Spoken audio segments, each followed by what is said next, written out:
Hey guys, today I'm going to read you a fairy tale from this great book, Chinese Fairy Tale Feasts. I got this book from the library at school, and this story is called Magic Rice on the Mountain.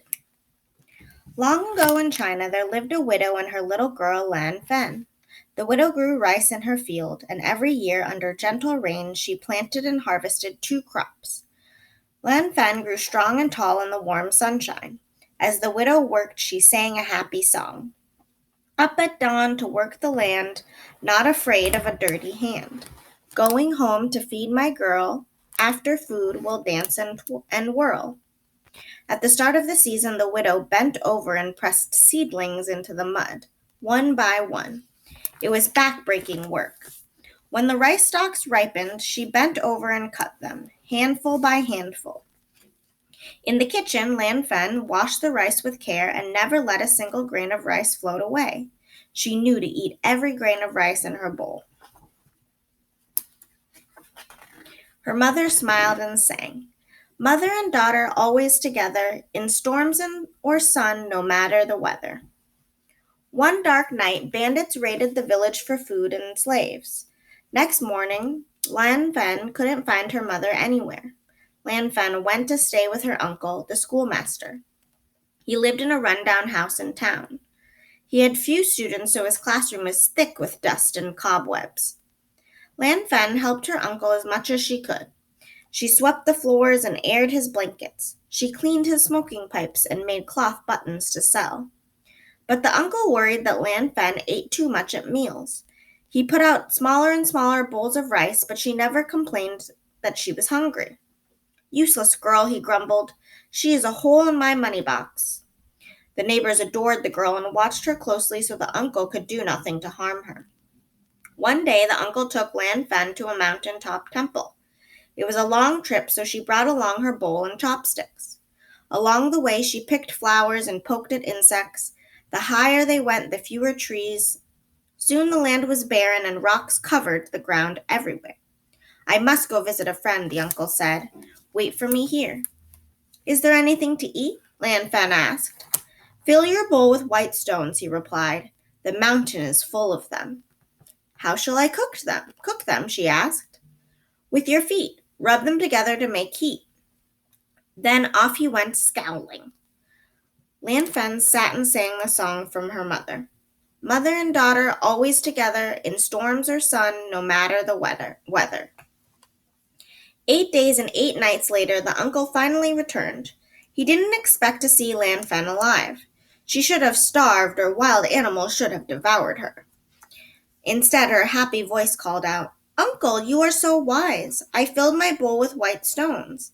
I sang, and soon they turned into grains of rice. Then I rubbed my feet together and put them around my bowl. In an instant, fluffy hot rice was ready." So they went down the mountain and back to town. She told her story to the neighbors, but they all shook their heads. No one believed white stones could turn into rice. Weeks later, the uncle went up the mountain again with Lan Fen and her bowl and chopsticks. Along the way, she picked flowers and poked at insects. Along the way, her uncle scowled and cursed. Higher and higher they went. Lan Fen felt hungry, so she filled her bowl with white stones. "Come here," her uncle called from the edge of the cliff. "Yes, uncle?" When she got close, he grabbed the bowl and threw it over the edge. "Your magic is evil." He stormed down the mountain, leaving her behind. Lan Fen peered over the edge. To her surprise, the bowl was floating below atop a lotus leaf.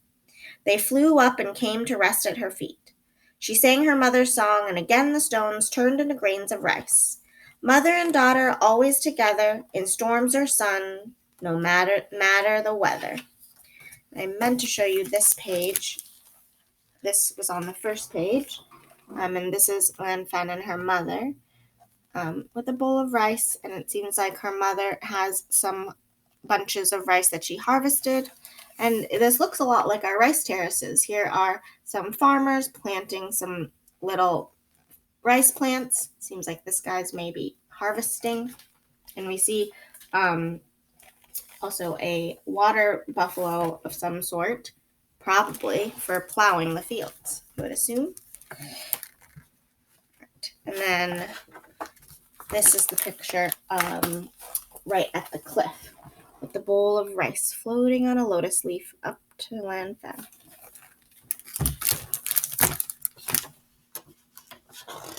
Just then a monk walked by.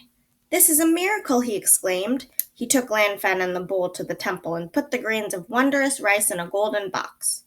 Then he sent her down, down, down the mountain. "Hurry home to your village.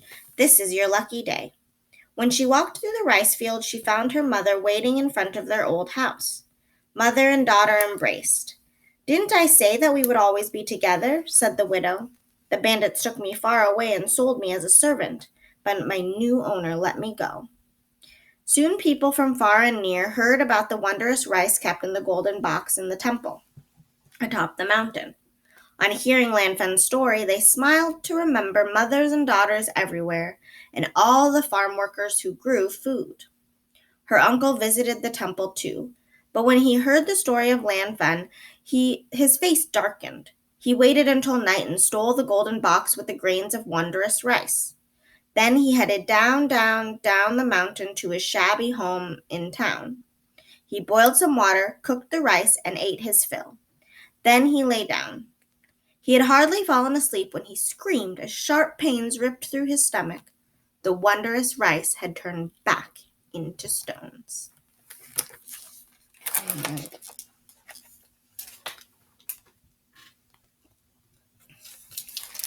The end. So I would love if you guys could write a short song about rice. This could be a song about your favorite rice dish, or a rice dish that your family cooks that is really special. It could think about just what you might love about rice, what might be magical about rice to you, delicious. You can also, if you want instead, use my rice presentation and pick a picture of one of the rice terraces or rice farmers and choose to write a short song about that. This only needs to be around 2 to 4 lines, and I will write the song from the story in this post so you can get a little inspiration or ideas. All right, have fun. I can't wait to hear your rice songs.